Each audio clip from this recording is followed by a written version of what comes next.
Shri Suresh Prabhu ji.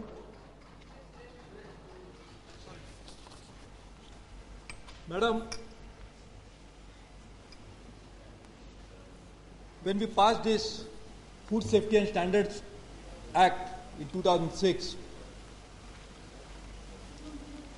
this particular amendment which is brought now, had that particular bill been drafted properly, this amendment would not have been required. That particular bill which was drafted, which turned into Act 2006, should have contained a simple provision. When we are thinking that we would like to appoint people from industry, it is obviously understood that they will be holding some office. If we wanted to appoint some unemployed people, that is understandable. But when it is very clearly mentioned in the Act itself that persons from industry, from various fields will be appointed, the Act, when it was getting drafted, the bill it was getting drafted, should have incorporated all these provisions. Nonetheless, I have moved a statutory resolution opposing imposition of ordinance. For a simple reason is I always fail to understand why, unless an ordinance should be issued in a very, very exceptional situation wherein nothing can wait till the parliament is summoned. In this particular case, I really don't know what was such a great emergency which necessitated the government to issue an ordinance. So therefore I oppose the imposition of ordinance itself. Madam, I would like to know from my friend, the Minister of Health, because you issued the ordinance, have you taken all the steps necessary to appoint and operationalize the authority? If it is not so, then even the purpose of issuing ordinance itself gets defeated. And therefore, I would like to be enlightened that whether, because of the ordinance, there was an emergency which the government thought, which I don't think, but in the wisdom of the government they thought it was there, then have they appointed the persons who are going to be appointed, and it was not possible to appoint them because the Act prohibited from doing so. So therefore I would like to know whether it has been done. If it has been done, what are the dates on which such appointments have been made? This is very important for us to know because ordinance was already issued. Madam, this particular bill is essentially trying to look at 3 amendments to the Act. Actually, one amendment, really. The amendment is that so that people holding other office can be appointed on the authority. And therefore, because you are making an amendment, probably you also decided to relax the age and extend it to 62 years. But essentially, and the third amendment, which is actually in fact following out of that, amending the definition section itself. So basically, you are amending one basic amendment. I would like to know the appointment committee, which is coming in the section 6, in which it is stated that cabinet secretary would be heading an appointment committee. This is appointed in the Act itself. It is mentioned in the Act itself. So therefore, something like this, when you are going to find out people from the industry, which you have mentioned here, you are going to find out people from NGOs, which have been mentioned here, you are going to find out people who are scientists, food scientists, who are going to be appointed here. The committee's composition is essentially cabinet secretary, and already you have mentioned which are the officers who will be appointed. So in fact, I would also request the minister, though now it's part of the law, you can't make the changes. But whenever you are making a search committee of this type, and particularly when you want to really find out the talent available in the country, you should not just be restricting yourself to such type of provisions in the Act itself. Now even if you want to do it, you cannot change it, because this is what the Act is passed. And of course I am also responsible, because we are done in the collective wisdom of this House. But madam, the request would be that if you want to have a search committee, you can empower the government to decide who should be in the search committee. But therefore that is my another point.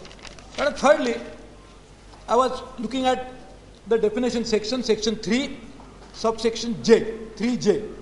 If you look at it, this particular law, which is really welcome, and in fact we all had supported it, and I even welcome the amendment, but that particular time, we never realized, this particular amendment which I am seeing now mentions that only those food articles, excluding those which are used for animal.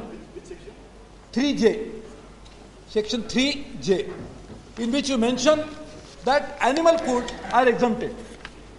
Do you mean to say that animal life is not as important than the human life? And therefore, I would urge the minister to look at this amendment, or not amendment, but this is the provision in the section 3J, whether we should really try to make sure that even if this Act does not cover it, maybe you need to really bring out a legislation to make sure that even animal food, which is consumed by the animal, which is packaged food, or in this particular section, we are not even talking about packaged food, we are talking about a very broad spectrum, broad definition of what food really means. This is the 3J, in fact, defines what is food. In that, you already mentioned this. So my request would be that we should also try to cover in some form the animal food as well. Madam, what is really important is when we are really doing it in this particular manner, and particularly when we are going to set standards, this is the basic purpose of this law, we must go in for voluntary compliance. We should not do it in a way that we'll have now more inspectors who will be running around and trying to find out. You please talk to all the associations which manufacture this, try to set such standards which will be very stringent, set standards in a way that what could be implemented in next 6 months, what could be implemented in next 2 years, what could be implemented in next 5 years. So phase-wise application, and set up a good regulatory mechanism. If you find somebody who is not following these standards, you take a very stringent action. But try to involve all those who are actually involved, like what you call it, SRO, self-regulatory organization. Something like this, I would request the minister to really do it. Labeling is extremely important, which is going to be part of this. In fact, today, I was surprised to read in, I think, Hindustan Times, or Times of India, probably Hindustan Times, a very big news item, saying that if you are consuming wine, then your brain will be affected. Till yesterday, we are told that if you take a glass of wine every day, your heart is protected. So now heart is fine, but a brain is a problem. So now we really would like to know from the minister, you must come out with a labeling in a way that will bring out all these facts in a proper manner. Because if the wine industry one day will keep saying that drink wine and be fine, but now wine is not fine and whiskey is risky, then how do you really survive? So therefore probably we need to know, of course I don't drink, but I'm just saying this is something which you should try to bring it out for the knowledge of all the consumers, because madam, labeling is extremely important and the labeling should bring out.